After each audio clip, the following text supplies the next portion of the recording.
அனைவருக்கும் வணக்கம். இது உங்கள் கரூர் கிளாசிக் கிச்சன். ஆடி 18க்கு முறுக்கு சுட்டாச்சு. அடுத்து ஸ்வீட் செய்யாமல் எப்படி, அதுக்காகத்தான் லட்டு வீடியோ. உங்களுக்கு வீட்லேயே சுலபமாக எப்படி சுவையான லட்டு செய்யலாங்கிறத சின்ன சின்ன டிப்ஸோடு சேர்த்து இந்த வீடியோவில் சொல்லியிருக்கேன். கடைசி வரைக்கும் ஸ்கிப் பண்ணாமல் பாருங்கள். நல்லா அழகாக நைஸான லட்டு எப்படி செய்யலாங்கிறத பார்க்கலாம். 1/2 கிலோ அளவுக்கு கடலை மாவை கட்டி இல்லாமல் இந்த மாதிரி சலித்து எடுத்துக்கோங்க. இதுக்கு 800 கிராம் அளவுக்கு சர்க்கரை நான் எடுத்திருக்கேன். உங்களுக்கு இனிப்பு ரொம்ப அதிகமாக இருக்கும்னு நினச்சிங்கன்னா ஒரு 100 கிராம் அளவுக்கு சர்க்கரையை குறைச்சி 700 கிராம் சர்க்கரை எடுத்துக்கலாம். பாத்திரம் இந்த மாதிரி கொஞ்சம் பெருசாக எடுத்து சர்க்கரையை அளந்து போட்டு பாகு காய்ச்சிக்கோங்க. அப்போ தான் நம்ம பூந்தி உள்ளே போட்டு கலந்து வைக்கிறதுக்கு வசதியாக இருக்கும். சலிச்சு வச்ச கடலை மாவு கூட ஒரு சிட்டிகை அளவுக்கு பேக்கிங் சோடா ஆட் பண்ணி நல்லா எல்லா பக்கம் கலந்து வர்ற மாதிரி கலந்து விட்டுக்கோங்க. இப்போ இதை பூந்திக்கு நம்ம கரைச்சிக்க போகிறோம். தண்ணி விட்டு கையில் எந்த ஒரு கட்டியும் இல்லாமல் நல்லா கரைச்சி எடுத்துக்கோங்க. இவ்வளோ தான் தண்ணி விடணுங்கிறது அளவு கரெக்டாக சொல்ல முடியாதுங்க. ஏன்னா ஒவ்வொரு கடலை மாவுக்கும் தண்ணியோட அளவு வேறுபடும். இப்போ நான் எடுத்துருக்கிறதுக்கு இன்றைக்கி கிட்டத்தட்ட ஒரு சொம்பு ஃபுல்லாக விட்டு மறுபடியும் ஒரு 1/4 சொம்பு விட்டேன்.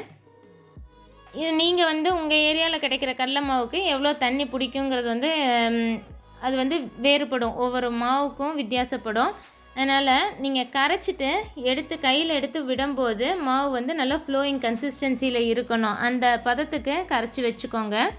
அதே மாதிரி மாவு கரைச்சிட்டு ரொம்ப நேரம் வச்சுட்டு நீங்கள் பூந்தி சுடக்கூடாது. எப்போ நீங்கள் பூந்தி சுடுறீங்களோ அப்போதைக்கு மாவு கரைச்சிக்கோங்க. மாவு புளிச்சிடக்கூடாது.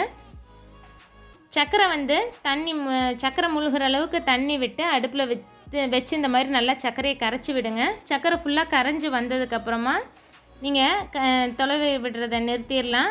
இந்த மாதிரி சர்க்கரை நுரைச்சி கொதிச்சு வரணும். வெள்ளை நுரை பொங்கி வர்றப்ப நீங்கள் தொட்டு பார்த்தீங்கன்னா ஒரு கம்பி பதம் வரும்.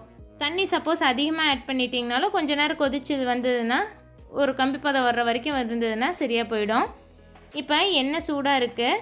நம்ம கரைச்சி வச்சுருக்கிற மாவு என்ன கன்சிஸ்டன்சியில் இருக்கணும்னு காமிக்கிறேன் பாருங்கள். நீங்கள் கையில் எடுத்து விடும்போது இந்த மாதிரி ஃப்ளோயிங் கன்சிஸ்டன்சியில் இருக்கணும். எண்ணெய் சூடாயிடுச்சான்னு பார்க்குறக்கு நீங்கள் ஒரு ட்ராப் கடலை மாவு உள்ளே விடுங்க. நீங்கள் விட்ட விடனே அந்த கடலை மாவு மேலே எலும்பி வரணும். இந்த சூட்டுக்கு எண்ணெய் சூடு பண்ணியிருக்கணும். இப்போ ஜல்லிக்கரண்டியில் ஒரு பவுல் அளவுக்கு மாவு விட்டு தட்டி கொடுங்க. இந்த மாதிரி நீங்கள் ஜல்லிக்கரண்டியை தட்டும் போது பூந்தி ஒரே மாதிரி ஈவன் சைஸ் பால்ஸ் விழுகும். நீளமாக போகாமல் வாலாக போகுதுன்னு சொல்லுவாங்க பூந்தி. அந்த மாதிரி இல்லாமல் உருண்டையாகவே இருக்கும் பூந்தி. நீங்கள் ஜல்லிக்கரண்டியில் மாவு விட்டு கையில் தேய்ச்சி விட்டிங்கன்னா தான் அந்த மாதிரி நீளமாக போகும். மாவு பதம் கரெக்டாக இல்லைனாலும் அந்த மாதிரி போகும். நீங்கள் மாவு கரைச்சிட்டு மாவுக்குள்ளேயே ஜல்லிக்கரண்டியை வச்சு ஒரு பவுல் ஊற்றி தட்டி பாருங்கள். நமக்கு கீழே விழுகிறது கரெக்டாக ஈவனாக விழுகிற மாதிரி இருந்ததுன்னா அதுதான் மாவோட பதம். நீங்கள் கலர் வேணுன்னா ஆட் பண்ணிக்கலாம். நாங்கள் இன்றைக்கி எந்த கலரும் ஆட் பண்ணல. நேச்சுரலாக கடலை மாவுக்கு உண்டான கலர்லேயே பூந்தி லேசாக எல்லோ கலரில் தான், பேல் எல்லோவில் தான் இருக்கும். இந்த மாதிரி அரிச்சு எடுத்து உடனே பக்கத்தில் இருக்கிற ஜீராவில் ஆட் பண்ணிக்கோங்க. பூந்தி இப்படி தட்டும்போது நல்லா விழுகும். மாவு பதம் மட்டும் கரெக்டாக இருந்தால் சீக்கிரம் நமக்கு சுட்டு எடுத்துடலாம். வேகிறதும் சீக்கிரம் வெந்து வந்துடும். ரொம்ப மாவு கெட்டியாக இருந்தாலும் வேகிறதுக்கு லேட் ஆகும். தண்ணியாட்டம் இருந்தாலும் எண்ணெய் குடிச்சிரும். மாவு நொதிச்சுக்கிட்டே இருக்கும், ஒழுங்காக வெந்து வராது. பூந்தி பதம் மட்டும் கரெக்டாக கரைச்சி எடுத்துட்டிங்கன்னா சீக்கிரம் நமக்கு பூந்தி ரெடி பண்ணிடலாம். சலசலப்பு அடங்கினோடனே எடுத்துருங்க. ரொம்ப நேரம் எண்ணெயில் விட்டிங்கன்னா ரொம்ப மொறுன்னு போயிடும். பூந்தி நசுக்கி பார்த்தா நசுங்கிற அளவில் இருக்கணும். அந்த ஸ்டேஜில் நீங்கள் எண்ணெயிலிருந்து எடுத்து பக்கத்தில் இருக்கிற சர்க்கரை பாகில் ஆட் பண்ணி கலந்து விடுங்க. ஒவ்வொரு தடையும் பூந்தியை உள்ளே போட்டு சர்க்கரை பாவில் கலந்து விடுங்க. இல்லைன்னா பூந்தி ஊறாது. இந்த மாதிரி கலந்து விட்டுகிட்டே இருந்து எல்லாமே பூந்தி சுட்டு சர்க்கரை பாவில் ஆட் பண்ணும்போது இங்கே பாருங்கள், சர்க்கரை பாவுக்கும் பூந்திக்கும் ஈக்குவலாக போயிடும். இதில் நெய்யில் வறுத்து வச்சுருக்க முந்திரி திராட்சையை ஆட் பண்ணிக்கலாம். நான் இன்றைக்கி இடித்து எடுக்க போகிறேன்.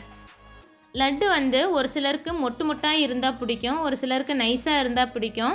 உங்களுக்கு மொட்டாக வேணும்னா இதை இப்படியே உருண்டை பிடிச்சிக்கலாம். வாசத்துக்காக கொஞ்சம் ஏலக்காய் பொடி சேர்த்திக்கலாம். ஒரு சிலருக்கு பச்சை கற்பூரம் பிடிக்கும், அவங்க வந்து பச்சை கற்பூரம் கூட ஆட் பண்ணிக்கலாம். நான் இன்றைக்கி ஏலக்காயை வந்து தோல் நீக்கிட்டு மிக்ஸி ஜாரில் கொஞ்சமாக சர்க்கரை சேர்த்து ஆட் பண்ணியிருக்கேன். நல்லா பவுடராக அரைச்சி ஆட் பண்ணிக்கோங்க. கிராம்பு வேணும்னு நினச்சிங்கன்னா கூட கிராம்பு கூட ஆட் பண்ணிக்கலாம்.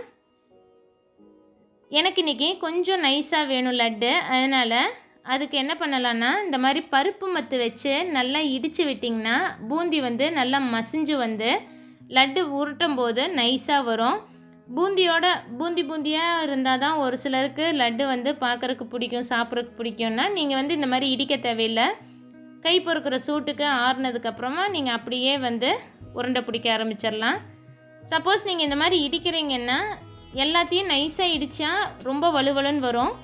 1-2மாக இடிச்சிங்கன்னா பாதி பூந்தியாகவும் பாதி லட்டு நைஸாகவும் வரும். நான் இன்றைக்கி 1-2 தான் இடிச்சுக்கிறேன். இடிச்சுட்டு இந்த மாதிரி அடியில் இருக்கிறத மேலே கொண்டு வந்து இடிச்சுக்கோங்க. இப்போ நான் ஒரு 50% வந்து இடித்து எடுத்துக்கிட்டேன். மீதி வந்து பூந்தி அப்படியே இருக்கட்டுங்கிறதுக்காக அப்படியே விட்டாச்சு. இந்த மாதிரி நல்லா கலந்து விட்டுட்டு இதுக்கு வாசத்துக்கு ஒரு 3 டேபிள் ஸ்பூன் அளவுக்கு வீட்டில் காய்ச்சின நெய் ஆட் பண்ணிக்கோங்க. உங்களுக்கு வேணால் கொஞ்சம் கம்மியாக கூட சேர்த்திக்கலாம். நெய்யோட வாசம் வந்து நல்லாயிருக்கும். இப்போ எல்லாம் ஒன்று கலந்து வர்ற மாதிரி ஒரு ஸ்பேச்சுலா வச்சு கலந்து விட்டுக்கோங்க. பார்த்திங்கனாவே தெரியும் கொஞ்சம் நைஸாகிடுச்சு பூந்தியெல்லாம்.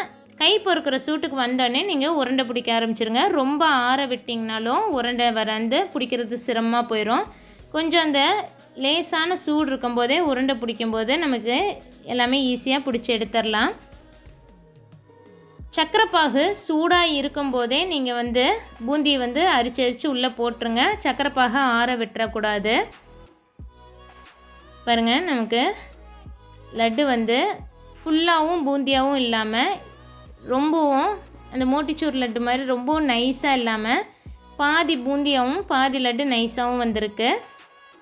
இதே மாதிரி எல்லா மீதி இருக்கிறதையும் நம்ம உருண்டை பிடிச்சி எடுத்துக்கலாம். நான் இன்றைக்கி எடுத்த 1/2 கிலோ கடலை மாவுக்கு எனக்கு இந்த சைஸ் லட்டு 80 லட்டு வந்தது. ஒரு சில கடலை மாவுக்கு வந்து பூந்தி அதிகமாக வரும்.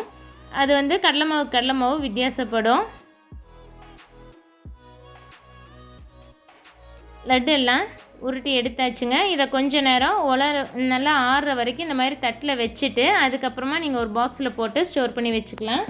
இதோட நியூட்ரிட்டிவ் வேல்யூ என்னென்னு பார்த்துடலாம். நான் இங்கே கொடுத்துருக்கிறது ஒரு லட்டுக்கு உண்டான வேல்யூஸ் என்னென்ன வருமோ அதுதான் உங்களுக்கு இங்கே நியூட்ரிட்டிவ் வேல்யூ கொடுத்துருக்கேன். இந்த ரெசிபி ஈஸியாக தான் இருக்கும். நீங்களும் உங்கள் வீட்டில் ட்ரை பண்ணி பார்த்துட்டு எப்படி வந்திருக்குங்கிறத மறக்காமல் எனக்கு கமெண்ட் பண்ணுங்கள். இது வரைக்கும் எங்கள் சேனலை சப்ஸ்கிரைப் பண்ணாமல் இருந்தால் சப்ஸ்கிரைப் பண்ணிவிட்டு கூடவே பக்கத்தில் இருக்க பெல் ஐக்கான் கிளிக் பண்ணி வச்சுக்கோங்க. இந்த வீடியோ வந்து உங்கள் ஃப்ரெண்ட்ஸுக்கும் ஹெல்ப்ஃபுல்லாக இருக்கும்னு நினச்சிங்கன்னா அவங்களுக்கும் ஷேர் பண்ணுங்கள். தேங்க்ஸ் ஃபார் வாட்சிங்.